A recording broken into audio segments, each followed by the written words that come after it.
আমরা এখানে সব দিকে আলোচনা করব। আপনার যেটা ভালো লাগে আপনি সেটা নিবেন, যেটা ভালো লাগে না আপনি বাদ দিবেন। তো জমি বা বাড়ি বা ফ্ল্যাট নিলে আপনার একটা সামাজিক মর্যাদা বাড়ে।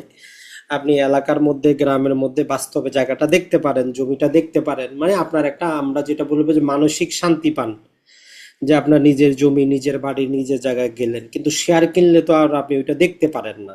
এটা একটা বলতে পারি যে মাইন্ডসেট গত পার্থক্য।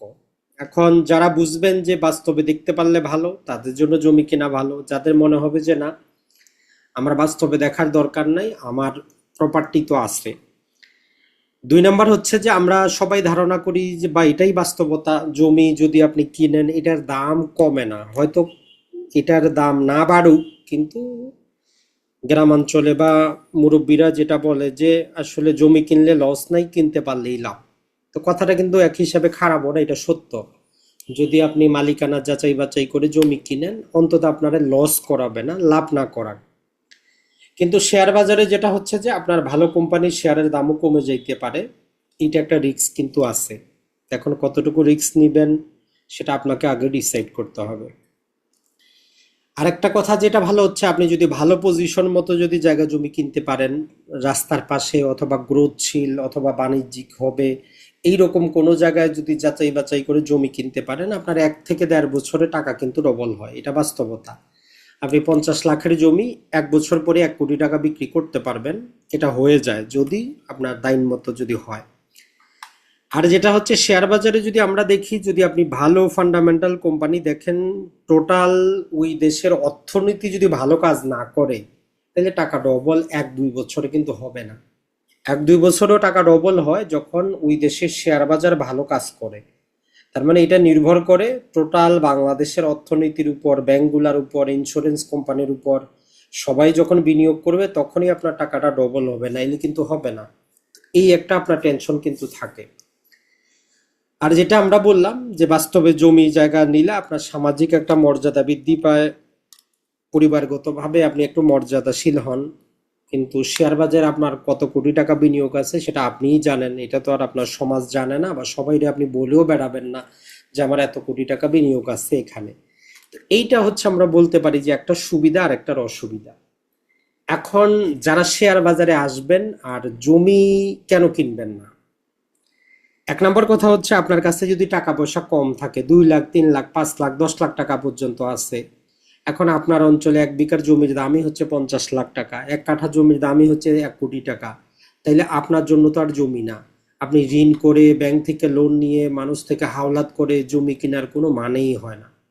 তাহলে 1 নম্বর কন্ডিশন হচ্ছে আপনি জমি কিনবেন যদি আপনার কাছে টাকা থাকে, ভালো পরিমাণ হ্যান্ডসাম টাকা আছে, অবশ্যই আপনি জমি কিনবেন। এটাতে আপনার টাকা ডবল হবে, কোনো সমস্যা নেই। তাহলে শেয়ারে যে সুবিধাটা কি, আপনি 10 টাকা আছে, আপনি 10 টাকা বিনিয়োগ করেন, সকালে করেন, আপনি প্রতি সপ্তাহে করেন, মাসে করেন, কোনো সমস্যা নাই। 1 মাস আপনার টাকা নাই, আপনি কেনারও দরকার নাই, এই একটা সুবিধা পান। কিন্তু জমিতে তো ওইটা নাই, টাকা একসাথেই দিতে হবে। 2 নাম্বার হচ্ছে, আপনি একটা জমি যে কিনবেন, সরকারকে মাঝখানে আপনারে প্রায়, যদি 1 কোটি টাকার একটা সম্পত্তি কিনেন, যদি লিগালি আপনি রেজিস্ট্রেশন করতে চান, প্রায় 12 লাখ টাকা আপনারে সরকারকে বিভিন্ন ফি দিতে হয়। 1 কোটি টাকার সম্পত্তিতে 12 লাখ টাকা আপনারে কি করতে হবে, বিভিন্ন প্রকার শুধু ফি দিতে হবে। তার মানে এই 12 লাখ টাকা আপনি কি করলেন, মাটিতে ফালায়, পানিতে ফালায় দিলেন, কিছু করার নাই। আর এইখানে আপনার কমিশন ফিটা কত সামান্য, লাখে মাত্র 400 টাকা। আপনি যে কিনতেছেন 1 লাখে মাত্র 400 টাকা দিচ্ছেন। এখানে কিন্তু আপনার অতটা বেশি কিন্তু না। এখন যেই জায়গাটা আপনি কিনতেছেন, একটা রিস্ক থাকে যে কোন দিন ভেজাল পড়ে, কোন দিন মালিকানায় সমস্যা ঘটে, কোন দিন কোন ওয়ারিশ দাবি করে, 50 বছর পরেও এসে মারামারি হচ্ছে। তো শেয়ার বাজারে কিন্তু ওইটা না, আপনার নামে নিবন্ধন হয়ে গেল, 100% মালিকানা আপনার, আপনি সিকিউর থাকলেন, কোনো টেনশন নাই। এটা ছাড়া জমি কিনলে আপনি বেদখল হইতে পারেন। ভূমিকম্প হইলেও আপনার বাড়ি কিনছেন, ধ্বংস হয়ে গেল, কিছু করার নাই, বাড়িতে আগুন লাগে গেল। তো এই জন্য যারাই আপনি রিয়েল এস্টেটে যাবেন, আমরা বলবো যে যদি জমি কিনেন, সেক্ষেত্রে ভূমিকম্পের তো সমস্যা নেই, আগুনেরও সমস্যা নেই, বেদখলের সমস্যা। কিন্তু ফ্ল্যাট কিনলে তিনোটা সমস্যা আপনারই থাকে, বেদখল হওয়ারও সমস্যা থাকে, ভূমিকম্পেরও সমস্যা থাকে, আগুনেরও সমস্যা থাকে। এটা ছাড়া বর্তমান তো আপনারা সবাই জানেন দেশে রাজনীতি চাঁদাবাজি তো আছেই। আপনার নিজেরই যদি 2-3টা বিল্ডিং থাকে, আপনার যদি রাজনৈতিক ক্ষমতা না থাকে, চাঁদা দেওয়া ছাড়া আপনি বিল্ডিং চালাইতে পারবেন না। আর এইখানে কি হচ্ছে, আপনার সিডিবিএল এ নিবন্ধন হয়ে যাচ্ছে, কোনো আর ঝামেলা নাই। আপনার কতশো কোটি টাকা বিনিয়োগ করা আছে আপনিই জানেন, আর কারো জানার কোনো সুযোগ নাই। আপনি চাইলেই কি যে কোনো সময় আপনার জমিটা বিক্রি করতে পারবেন? জীবনেও আপনি পারবেন না। আপনি চাইলেই পারবেন, বাজার মূল্যে পারবেন না। যেমন ধরেন যে আপনার একটা জমি, এক সপ্তাহের মধ্যে আপনার টাকা দরকার, বাজারে যদি 10 লাখ টাকা শতক চলে, যখনই আপনি এই যে এক সপ্তাহের মধ্যে চাবেন, দেখবেন যে 7 লাখের উপরে কেউ দিবে না, কারণ কেউ ক্যাশ টাকা নিয়ে বসে থাকে না 1-2 কোটি টাকা। সবাই বলবে যে ঠিক আছে 1 মাস সময় দেন, 2 মাস সময় দেন, আপনার টাকা দরকার 10 দিনে। আপনার পক্ষে সম্ভব না। বাজার মূল্যে জীবনেও আপনি বিক্রি করতে পারবেন না, ইমিডিয়েট প্রয়োজনে কম দামে আপনারে বিক্রি করতে হবে। এই একটা আপনার অসুবিধা। আর এইখানে যেটা হচ্ছে যে আপনি বিক্রি করে দিতে পারতেছেন, এইখানে আপনি 2 দিন পরেই টাকা পাবেন। যে শেয়ারটা আপনি বিক্রি করেন, শেয়ার কিনলে যেমন 2 দিন পরে আপনার নামে নিবন্ধন হয়, শেয়ারটা বিক্রি করার 2 দিন পরে আপনার ব্রোকারেজ হাউস আপনারে টাকা দিয়ে দিবে, 2 কর্মদিবসের মধ্যে। তাহলে এইখানে আপনার একটা লিকুইডিটির জন্য টেনশন নাই।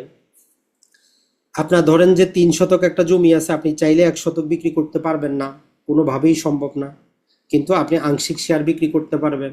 আপনার 1 লাখ শেয়ার আছে, আপনি চাইলে 10,000 বিক্রি করে দেন, টাকার অঙ্কটা আপনি মিটায় ফেলান। এটা কিন্তু বাস্তবতা। এখন আমি আমার নিজের ক্ষেত্রে বলতে পারি, যেমন ধরেন যে এক জায়গায় আমার মোটামুটি 7 শতক জমি আছে। এখন এটার দাম 10 লাখ করে হলে 70 লাখ।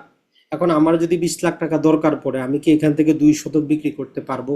সম্ভব না। তাহলে আমার এই 70 লাখ টাকা থেকেও কি আমার কোনো লাভ হচ্ছে? আমার বিপদে কি এই জমিটা আমার সাহায্য করতে পারতেছে? পারতেছে না। হয় আমারে টোটালটা বিক্রি করে দিতে হবে, যদিও আমার বাকি 50 লাখের কোনো দরকার নাই, আমার দরকার 20 লাখ।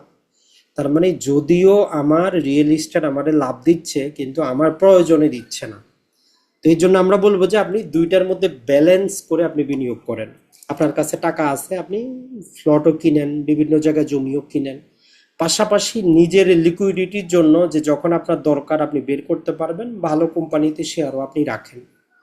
আরেকটা যেটা হয়, আর এটা হচ্ছে সবচেয়ে নির্মম বাস্তবতা, আজকে হয়তো আমাদের বয়স 30, 35, 40 বছর, দেখবেন যে আপনার বয়স যখন 50 বছর হবে, আপনার ছেলে মেয়েরা একটু বড় হবে, বিয়ে শাদী করবে, বা আপনার স্ত্রীও মোটামুটি আরো মেচিউর হবে।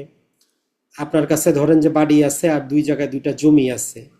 আপনি যদি আপনার কোনো প্রয়োজনে কোনো একটা জমি বিক্রি করতে চান, আপনার ছেলে মেয়েরা জীবনেও দিবে না। যদিও আপনার নামে সম্পত্তি, দিলেও আপনাদের পারিবারিক একটা ঝগড়া হবেই। এমনও হবে যে আপনাদের সম্পর্কটাই থাকবে না। আপনার ওয়াইফও আপনার বলবে যে না, কি দরকার, কয়দিন পরে তুমি মারা যাবা, আমাদেরকে গরিব করে কেন দিয়ে যাবা। এটাই বাস্তবতা।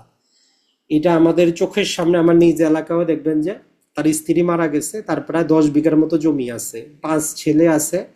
এখন না বাবার খরচের টাকা পয়সা দেয়, না এই বেচার কাছে কোনো টাকা আছে। 1 বিঘা জমি বিক্রি করতে চাইলেও ছেলেরা দেয় না। এখন সে 10 বিঘা জমি, কোটিপতি ফকির। তো ওই জন্য আপনার নিজের ভবিষ্যৎ আপনি নিজে চিন্তা করবেন, যে অবশ্যই আপনি জমি কিনবেন, অবশ্যই ফ্ল্যাট করবেন, বাড়ি করবেন, কিন্তু ওইটাও মাথায় রাখবেন যে যাদের জন্য করতেছেন, আপনি যখন বিক্রি করবেন, এরা চিন্তা করবে যে তাদের হকটা আপনি নষ্ট করতেছেন, যদিও আপনি ইনকাম করছেন। কারণ তারা চিন্তা করবে যে আপনি মারা গেলে তো তারা সেখানে বাড়ি করবে, ব্যবসা করবে, বা বিক্রি করবে, কিছু একটা করবে। আর আপনি থাকতেই যদি বিক্রি করে দেন, তার অংশটা আপনি, অথচ আপনার টাকা, যদিও আপনার ছেলে হয়, তারপরে সে চিন্তা করবে যে কেন দরকার, আমি টাকা দিচ্ছি কিছু টাকা।